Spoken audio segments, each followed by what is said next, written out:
নমস্কার। আজকের যে টপিকটি নিয়ে এসেছি খুব গুরুত্বপূর্ণ টপিকটি হলো সালোক সংশ্লেষ। ইংলিশে সালোক সংশ্লেষকে বলা হয় ফটোসিনথেসিস। ইংলিশটা বলে দিচ্ছে এই কারণ এই ফটোসিনথেসিস কথা থেকেই সালোক সংশ্লেষের বিশ্লেষণও আসছে, বা বাংলায় সালোক সংশ্লেষ কথা থেকেই ডেফিনেশানটা বোঝা যায়। তাহলে ফটোসিনথেসিস বা সালোক সংশ্লেষ কথাটি ফটোসিনথেসিসই হবে, কারণ আমেরিকান বোটানিস্ট যেহেতু, তাহলে তারা তো আর বাংলা বলে না, তারা হচ্ছে ইংলিশই বলে ফটোসিনথেসিস। তাহলে ফটোসিনথেসিস কথাটি কে প্রচলন করেন প্রথম? না চার্লস বার্নিস। কত সালে? 1893 সালে। উনি কে? না আমেরিকান বোটানিস্ট। ফটো কথার অর্থ হলো আলো, আর সিনথেসিস কথার অর্থ হলো সংশ্লেষ। তাহলে আলোর মাধ্যমে সংশ্লেষ বা আলোর উপস্থিতিতে সংশ্লেষ বা খাদ্য তৈরি করা, সেটাকেই বলা হয় ফটোসিনথেসিস বা সালোক সংশ্লেষ। পাতার কোন কলায় সালোক সংশ্লেষ ঘটে? পাতার মেসোফিল কলায় সালোক সংশ্লেষ ঘটে থাকে। পাতার মেসোফিল কলা আসলে এক ধরনের প্যারেনকাইমা কোষ। এটা অনেক জায়গায় পড়ে যে পাতার মেসোফিল কলা কী ধরনের কোষ। নাম্বার 3, সালোক সংশ্লেষ প্রক্রিয়াটি সংঘটিত হয় কখন? না দিনের বেলায়। দিনের বেলায় সংঘটিত হয় বলেই একে আলোক দশা বলা হয়। নাম্বার 4, পৃথিবীতে শক্তির মূল উৎস কি? সূর্য। চোখ বন্ধ করে দিনের বেলায় ঘটে সূর্য। তাহলে সালোক সংশ্লেষের আদর্শ স্থান কোথায়?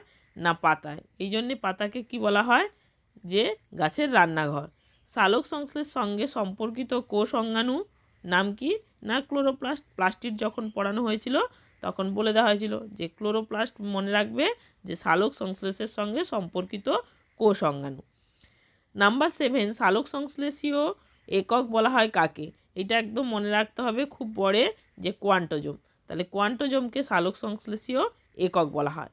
নাম্বার 8, ক্লোরোফিল অণু গঠনে প্রয়োজনীয় মৌলটি কি? ক্লোরোফিল অণু গঠনে প্রয়োজনীয় মৌলটি হচ্ছে ম্যাগনেসিয়াম।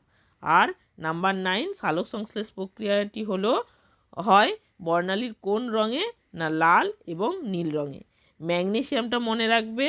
এবং সালোক সংশ্লেষ প্রক্রিয়াটি হয় বর্ণালীর যে বেনিয়া সহকলা 7টি রঙ আছে তার মধ্যে লাল এবং নীল রঙটাই সালোক সংশ্লেষ হয়ে থাকে। তাহলে এটা গেল 9টি কোশ্চেন, ফটোসিনথেসিসের খুব মেন কোশ্চেন। অন্যান্য বই থেকে এটা তৈরি করা হয়েছে যে এখানে মেন 9টা কোশ্চেন কি আছে। এরপরে 9টা কোশ্চেনের পর 20টা কোশ্চেন আজকে বলবো, আর বাদ বাকি আমরা 11টা কোশ্চেনে যাচ্ছি। পরের নাম্বার 10, সালোক সংশ্লেষ সালোক সংশ্লেষে সক্ষম প্রাণীটির নাম কি? তাহলে আমরা জানি সালোক সংশ্লেষ হয়ে যাকে উদ্ভিদে, কিন্তু এখানে ব্যতিক্রমী বলেছে প্রাণীর নাম কি? তাহলে ক্রাইসেমিবা। তাহলে মনে রাখতে হবে সালোক সংশ্লেষে সক্ষম প্রাণী হচ্ছে ক্রাইসেমিবা। নাম্বার 11, সালোক সংশ্লেষে অক্ষম উদ্ভিদ কি? উদ্ভিদ হয় জানি, এদিকে উদ্ভিদে বলছে সালোক সংশ্লেষ হয় না, তাহলে জানতে হবে পেনিসিলিয়াম। তাহলে পেনিসিলিয়ামে সালোক সংশ্লেষ হয় না, অক্ষম। নাম্বার 12, শর্করা বা ফ্যাটের মৌলিক উপাদান কি? তাহলে শর্করা ও ফ্যাটের মৌলিক উপাদান হচ্ছে CHO, অর্থাৎ C for carbon, H for hydrogen, O for oxygen. আর পড়ে থাকলো প্রোটিন। তাহলে প্রোটিনের মৌলিক উপাদান শুধু CHOর সঙ্গে একটা N নাইট্রোজেন যুক্ত হয়ে যাবে। নাম্বার 13, প্রোটিনের মৌলিক উপাদান হলো, প্রোটিনের মৌলিক উপাদান একেবারে বললাম CHON। নাম্বার 14-এ চলে গেলাম, সালোক সংশ্লেষ প্রক্রিয়ায় উৎপন্ন অক্সিজেনের উৎস কি? জল, H2O।